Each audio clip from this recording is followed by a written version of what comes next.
Biglang bigla ka na lang pumapasok, di ka pa nagdadamit. Shave ka ng shave, hindi ka naman nadidiligan. Di bali nang walang pera. Ha? Basta may jowa. Meron kang makakapa.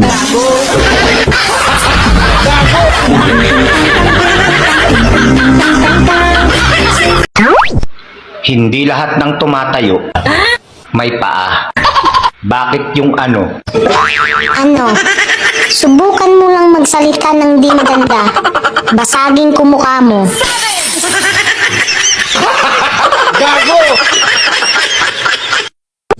Pabili ako ng kape. Ano po, single? Yung may asawa, gusto ko ng gulo. Hoy, tigil mo na yan. Shave ka ng shave, hindi ka naman nadidiligan.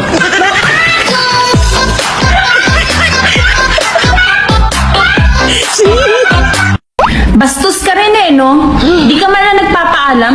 Basta-basta ka pumapasok sa puso ko. Bakit? Bastos ka rin naman ah. Biglang bigla ka na lang pumapasok sa isip ko. Di ka pa nagdadamit. Lalayas na ako, pero dadalhin ko ang dalawa kong anak ng babae. Eh paano naman yung anak nating lalaki? Ayaw ko siyang isama. Sa tingin ko, hindi ko anak yan. Kasi sobrang pangit. Yan lang ang nag-iisang sayo. Ang galing talagang magluto ng mga lalaki, no? Kalain mo yun. Gamit lang yung 2 itlog, isang hotdog, tsaka konting gatas. Kaya namin kayong busugin ng 9 months.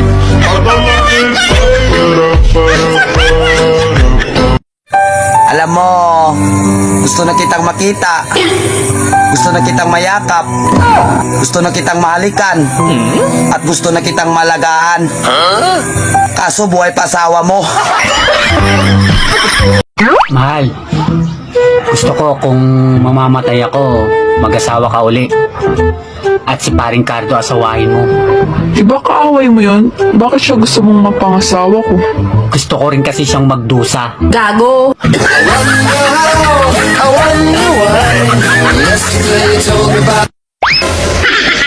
Kung ang mga babae ay bulaklak, ano naman ang mga lalaki?